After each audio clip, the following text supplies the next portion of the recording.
మీతో అప్డేట్ చూస్తే తిరుపతి జిల్లాలోని కోదండరాముని ఆలయాల్లో శ్రీరామనవమి వేడుకలు ఘనంగా జరుగుతున్నాయి. టీటీడీ ఆధ్వర్యంలో ప్రత్యేక పూజలు నిర్వహిస్తున్నారు. వేకువజాము నుంచి స్వామివారి దర్శనం కోసం భక్తులు పోటెత్తారు. రామనామస్మరణలతో ఆలయ పరిసరాల్లో ఆద్యంతో ఆధ్యాత్మిక శోభ వెలువరిస్తోంది.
తిరుపతి జిల్లాలోని కోదండరాముని ఆలయాల్లో శ్రీరామనవమి వేడుకలు ఘనంగా జరుగుతున్నాయి. టీటీడీ ఆధ్వర్యంలో ప్రత్యేక పూజలు నిర్వహిస్తున్నట్టు తెలుస్తోంది.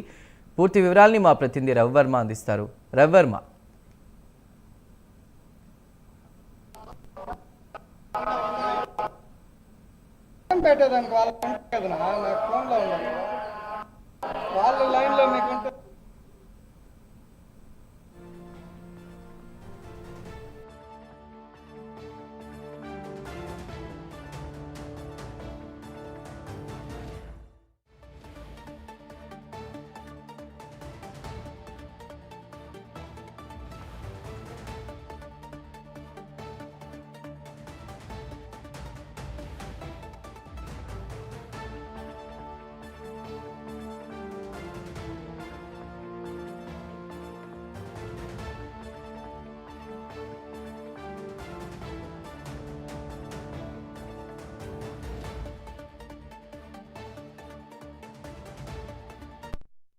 తిరుపతి జిల్లాలోని కోదండరాముని ఆలయాల్లో శ్రీరామనవమి వేడుకలు ఘనంగా జరుగుతున్నాయి. టీటీడీ ఆధ్వర్యంలో ప్రత్యేక పూజలు నిర్వహిస్తున్నారు.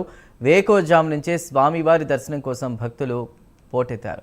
రామనామస్మరణలతో ఆలయ పరిసరాల్లో ఆద్యంతో ఆధ్యాత్మిక శోభ వెలువరిస్తోంది.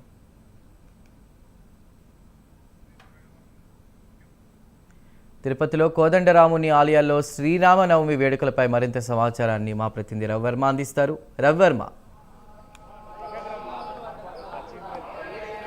ఎస్ చందు, టీటీడీ ఆధ్వర్యంలో కోదండరామస్వామి ఆలయంలో శ్రీరామనవమి వేడుకలు అత్యంత వైభవంగా జరుగుతూ ఉంది. ప్రధానంగా ఉదయం నుంచే పూర్తి ఆలయ అలంకరణ అంతా చేపట్టిన టీటీడీ ఉదయం నుంచే భక్తులను అయితే స్వామివారి దర్శనం కోసం అనుమతిస్తున్నారు. భారీగా భక్తులైతే క్యూ లైన్లో వేచి ఉండి స్వామివారిని దర్శించుకుంటున్నారు.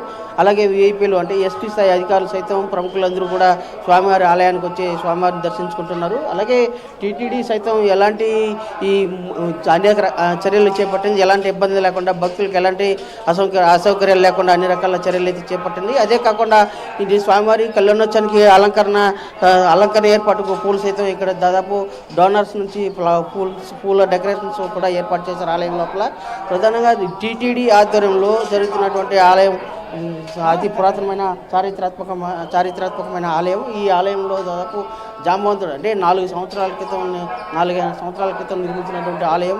శ్రీవారి అంటే రాములు వారు సీతాదేవి కోసం వెళ్తున్న క్రమంలోనే తిరుపతి పరిసర ప్రాంతాల్లో వచ్చినప్పుడు ఇక్కడ రామచంద్ర పుష్కరంలో స్వామివారు స్నానం చేశారని చెప్పేసి ఒక చరిత్ర ఉంది. ఆ చరిత్ర ఆధారంగానే ఇక్కడ ఈ కోదండరామస్వామి వారి ఆలయాన్ని నిర్మించారని చెప్పేసి టీటీడీ చరిత్ర పేర్కొంటుంది. దాని మేరకు ప్రతి ఏటా వైభవంగా కోదండరామస్వామి ఆలయంలో స్వామివారి ఉత్సవాలు నిర్వహిస్తూ ఉంటారు.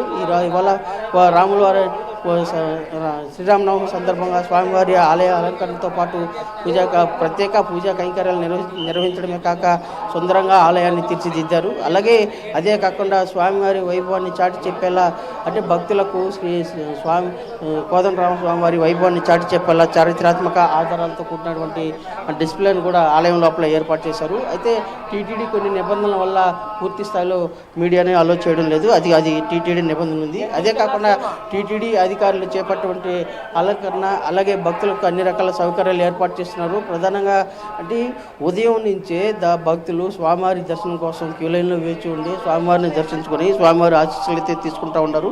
ఈ నేపథ్యంలోనే టీటీడీ ఏర్పాటు చేసినటువంటి అన్ని విధాల చర్యలు అయితే భక్తులు కూడా సంతృప్తి వ్యక్తం చేస్తున్నారు. ప్రధానంగా ఇక్కడ అడగొచ్చు, ఇవాళ పుష్పాలంకరణ ఎక్కడెక్కడి నుంచి తెచ్చారు, ఏంటి, ఏ విధంగా చర్యలు చేపడుతున్నారండి? ఈ బెంగళూరు కుప్పము ఆ సైడ్ నుంచి సొసైటీ తరపున మన దేవస్థానంలో వస్తుంది సార్ కంపల్సరీ. అంటే ఎందుకు తెచ్చారు ఇంత భారీ ఎత్తున పుష్పాలు ఎందుకు తెచ్చారు? అంటే డైలీ ప్రతి సంవత్సరం చేసినట్టే ఈ సంవత్సరం చేశాం సార్. అది మా అధికారుల ద్వారా చేపిస్తాం సార్. ప్రధానంగా ఇవాళ శ్రీరామనవమి సందర్భంగా భారీ ఎత్తున పుష్పాలంకరణ చేపట్టింది టీటీడీ ఆలయం లోపల. అలాగే ఈ శ్రీ కోదండరామ స్వామి బ్రహ్మోత్సవాల్లో జరుగుతున్న క్రమంలోనే స్వామివారి ఈ శ్రీరామనవమి వేడుకలు కూడా జరుగుతాయి కాబట్టి ఈ బ్రహ్మోత్సవాల క్రమంలోనే ఇవాళ స్వామివారి శ్రీరామనవమి అలాగే కళ్యాణోత్సవం ఈ సేవలన్నింటినీ కూడా డోనర్ల ద్వారా ప్రత్యేకంగా పుష్పాలంకరణ అయితే భారీ ఎత్తున అయితే టీటీడీ అయితే చేపట్టిందని పేర్కొంటున్నారు. అదే కాకుండా ఈ స్వామివారి వైభవాన్ని చాటి చెప్పేలా ప్రతి భక్తుడు స్వామివారి విశిష్టతను తెలుసుకునేలా స్వామివారి వైభవ విశిష్టతను తెలుసుకునేలా ఆలయ ప్రాకారాల్లో ఫోటో డిస్ప్లేలు కూడా ఏర్పాటు చేశారు. అది అలాగే ఈ ఉత్సవ వైభవాన్ని మరింత చాటే విధంగా టీటీడీ అన్ని రకాల చర్యలు అయితే చేపట్టిందని చెప్పి Chandu. Right driver, thank you.